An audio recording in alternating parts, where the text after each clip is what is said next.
Your brand new iPhone deserves the best protection, and the iLune 3-Pack Screen Protector Plus 3-Pack Camera Lens Protector has you covered.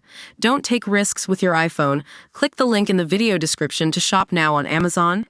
Watch CCTV captures overseas computer geek fleeing after raping 2 women. A foreign student who prowled the streets before raping 2 women in separate attacks has been jailed for 10 years. Computer games geek hater Ali, 31, carried out the horrifying assaults 8 months after arriving in the UK from Pakistan on a student visa to study at Teesside University.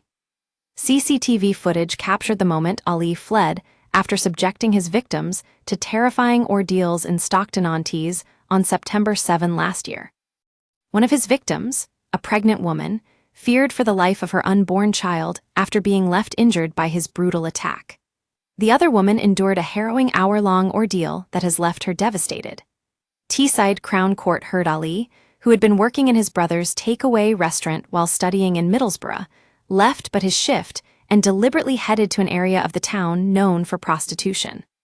His first victim, who was not a sex worker, was pushed to the ground and raped over the course of an hour as Ali ignored her pleas to stop. Don't miss. Premier League star tells of near-death experience after Ferrari crash latest. British woman allegedly raped in Delhi hotel after meeting man she met online latest. He subjected her to a series of degrading acts, forcing her into multiple positions and attempting further assaults before fleeing when he heard voices nearby.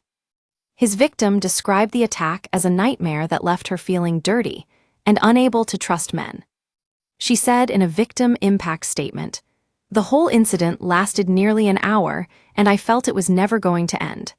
I felt so ashamed as I had thought that if something like that happened to me, I would be able to get away. But I froze, and this feeling has remained with me." Ali of Ayrsham Street, Middlesbrough, returned to the same area a short time later, where he targeted a sex worker who was on her way to a bank. After a brief conversation, she agreed to perform a sex act for £20, but Ali never intended to pay. Instead, he led her to the same secluded spot and raped her. She spoke of her terror that the assault might harm her unborn child, telling the court, "At the time of the incident, I was pregnant. Just after the incident, I was so worried that my baby was hurt and it could affect my pregnancy. I was actually bleeding, and I was so worried I would miscarry." Don't miss. Triple killer Kyle Clifford refuses to leave prison cell for rape trial latest. 2 teenage girls became sex slaves of group of Asian men in Rochdale latest. We use your sign-up to provide content in ways you've consented to and to improve our understanding of you. This may include adverts from us and third parties based on our understanding. You can unsubscribe at any time. Read our privacy policy. CCTV footage showed Ali fleeing the scene. He later shaved his beard to avoid detection. Upon his arrest, he attempted to deny any wrongdoing, claiming the encounters were consensual. He was found guilty by jurors of 3 counts of rape at an earlier trial.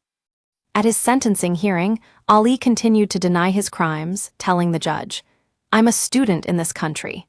I did charity work in Pakistan, I did charity work in the UK. How can a charity worker be dangerous? I'm a charity worker, I'm not dangerous to anyone.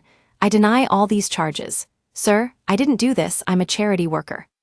Branding Ali a dangerous offender, Judge Richard Clues imposed an extended 12-year sentence, meaning he will serve 10 years in prison and a further 2 years on license. He is liable for deportation but may seek leave to remain, the court heard. Judge Clues told Ali, "Your treatment of both of these women was appalling and utterly selfish. You ran away. You were seen running away on CCTV. You said in evidence you thought that was because someone was chasing you. More likely, it was because you knew your behavior had been very wrong and you didn't wish to be apprehended. On the plus side, you are well spoken of by members of your family and people who know you. And I accept that you have done a considerable amount of work for charity. You have no previous convictions either here or in Pakistan, and I accept it is difficult for you to face this situation in a foreign country. You have no victim empathy at all. Moreover, you seem to have a sense of entitlement to behave how you wish regardless of anyone else's feelings or rights. The impression that comes across is that you feel entitled to help yourself to sexual activity at a time and place of your choosing, regardless of whether anyone wants to engage with you or not. Consequently, this is conduct that might well be repeated.